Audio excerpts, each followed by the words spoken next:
Hello, this is Brett from Survivalcomms. Today on the bench we have a legacy Anritsu S251B Site Master that we're going to disassemble. I purchased this unit for the accessories it came with to use with one of my MT8212B Cell Masters, so this instrument is pretty much a freebie. This instrument is basically a legacy, high quality, less capable, frequency limited NANO VNA capable of common antenna system analysis functions.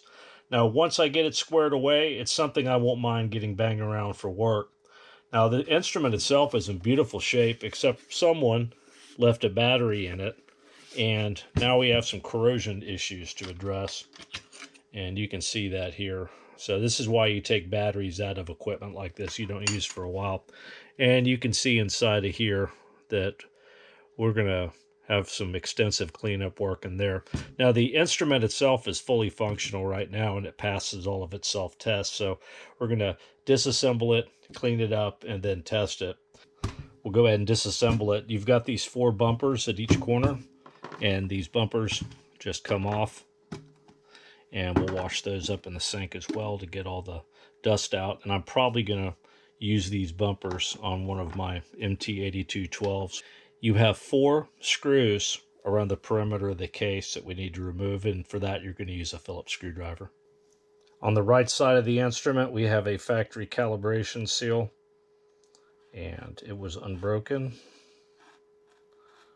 Now it's broken. Split the case starting on the right side,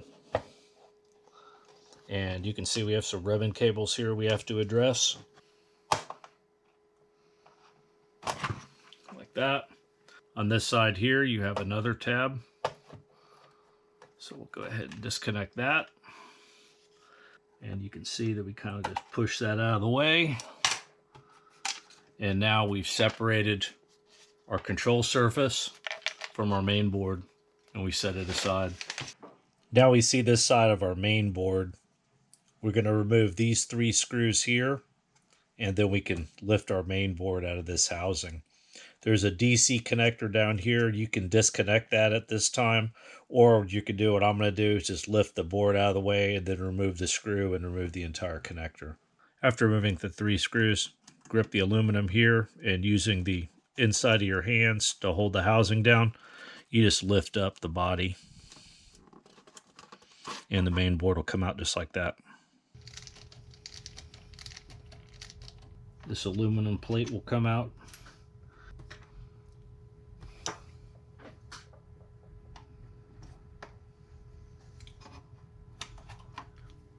And now we've got our power connector out, and we can remove our main board. Let's rotate it on the opposite side and see if we have any corrosion issues on the main board. And the main board looks good. Yep, this is a freaking mess. Look at all this. And look, it even took this finish inside of here and it's caused it to come apart. So we're probably going to lose that in most of these sections of the device just by cleaning it up. But it is what it is. So let's take this thing to the sink and scrub it out. So let's talk about getting rid of all the gross contamination first. I've just used hot water and a simple scrub brush here. Well, here are the results of our effort on this back housing here. And you can see we did lose a lot of the shielding in here, but our corrosion is gone, and I've reattached the battery spring here.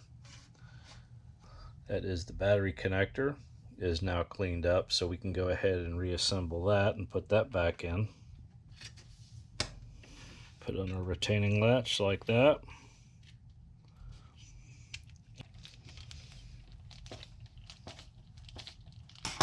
We've now got our battery connection reinstalled, and we can go ahead and replace our main board. Line up that aluminum plate on the top, and the whole assembly will drop down. Make sure to dress your power leads correctly through here. And you can see we've cleaned up our battery door, and I've replaced the foam cushion. Now for our front controls and display. I hadn't planned on doing anything with this, but you can see here that we have the corrosion on the inside of the housing here, so we're going to need to take this apart too. So we're going to remove all these screws on this aluminum housing here.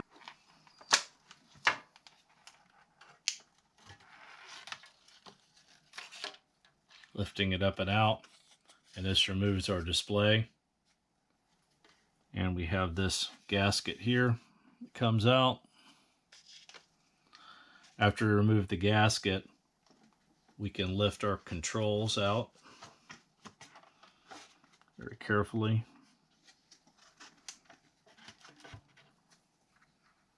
We can remove that, and you can see that we're not going to remove our membrane. There's no need to do that.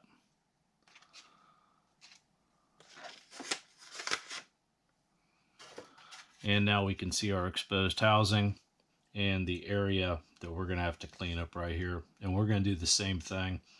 We're just going to use a brush and we're going to clean away all of this bad material here, because you can see it comes apart right now, and I don't want that getting inside of anything. So let's go ahead and get that out of here.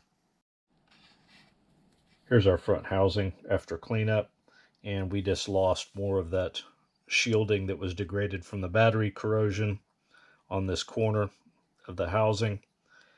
I'm going to let this dry up and we'll reassemble it. Here's our controls. Put those in first. Next is our gasket. Just lays in. Now our display, and you can see that some of the display foam got left adhered to the display itself, which is not a big deal. You want to make sure you protect this ribbon here. This ribbon is pretty fragile.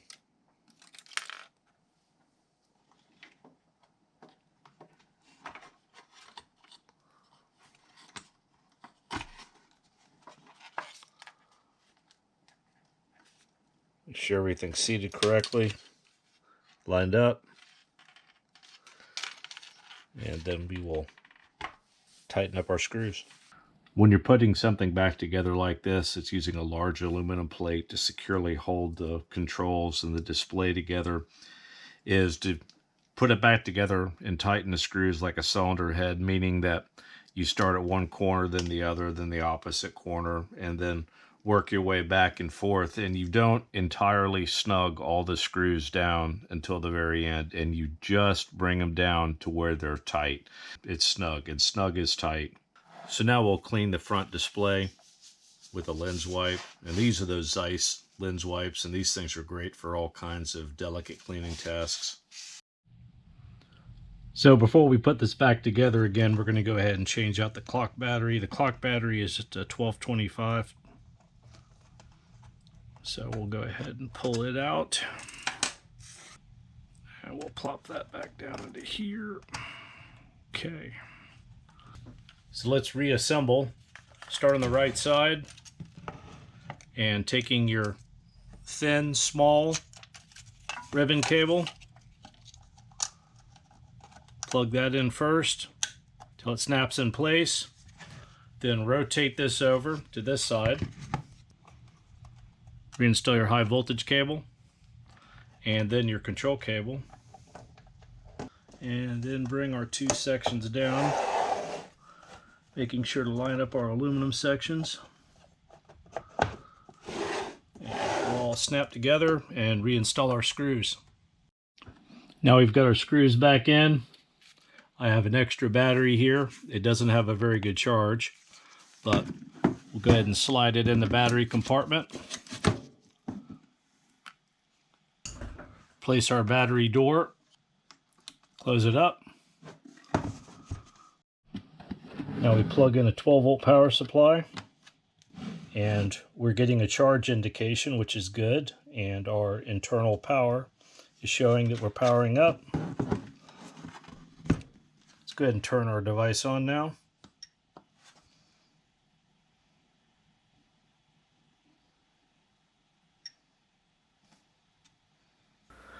Okay, before we get started with the testing, I want to go over a couple of things. Just like a NANO VNA, you have your S11, your S21 port right here. The port that would be in here is for option 5, I believe, which is a watt meter. And then you have your power plug here, which you've seen, and then our charge indicators right here, and then we have an RS-232 connection. And just like the NANO VNA, the instrument should be calibrated before use, and to accomplish this I use this particular piece of equipment, which is just an open, a short, and a load in a T format. Well, let's start our testing. And for this test I am going to be using my test port extension cable, but the device or the instrument is calibrated with this cable. And that's something that a lot of people don't talk about with the VNA crowd, you know, the NANO VNA and things of that nature, is that anything you attach to that instrument, you need to do your calibration with the open, short, and load at the end of the cable that you have connected to the device, because it's either something that's under test or it's part of the instrument itself, and that's the way you have to look at things that are connected to it. So let's get started. First test we're going to do is SWR. This is a Bird 1:5:1 mismatch load. You can see right now we're sitting at the maximum amount, which is 65.53. And we're going to plug in our mismatch load, and you can see we're at 148, 151. Very good. Now go to mode and go to return loss, enter.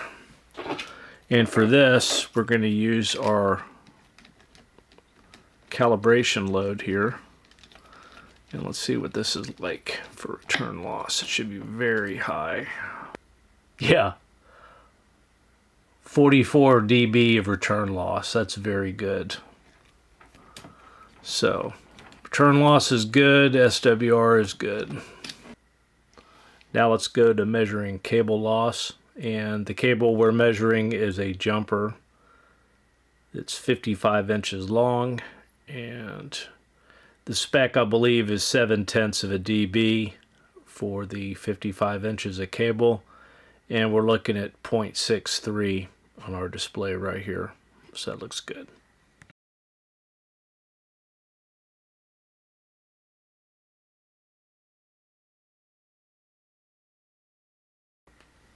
Now let's check the insertion loss, and at this point here we're at 0, and this is our test setup here with this jumper adapter, and we're going to insert attenuators, and this is a 6 dB attenuator,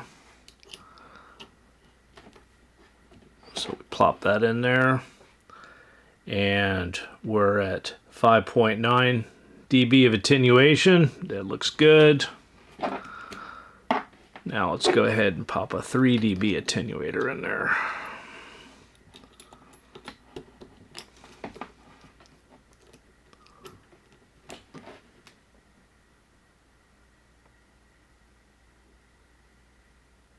And minus 2.9. So I'd say we have a winner in that test also.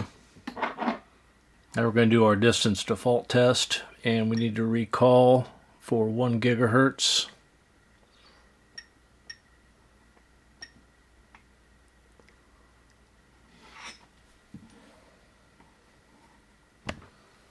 And we're going to attach our 55-inch jumper. And this should measure our cable for us here.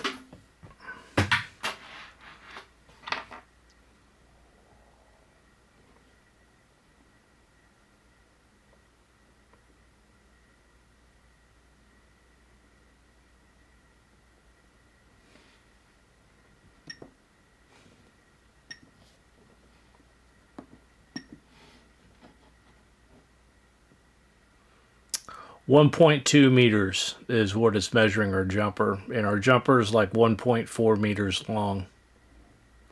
So it's a little off, but not too bad. One other functionality of the device is it's a CW signal generator, and across the entire frequency range of the instrument you can generate a signal at either two levels, -30 decibel milliwatts or plus 6 decibel milliwatts. So let's go ahead and measure the frequency accuracy and the power output accuracy on my spectrum analyzer. And here's our performance on our -30 setting, and we look like we're minus 28.8 decibel milliwatts. Not too bad. And looks like it's right on frequency. And here's at our plus 6 decibel milliwatt level, and we're almost a full dB over, and it's on frequency. Well, good news. Despite this device having battery corrosion issues that you saw and being 25 years old, it's still performing well. Today, the NANO VNA has more capability in a pocket-sized form factor at a price point that makes it almost disposable.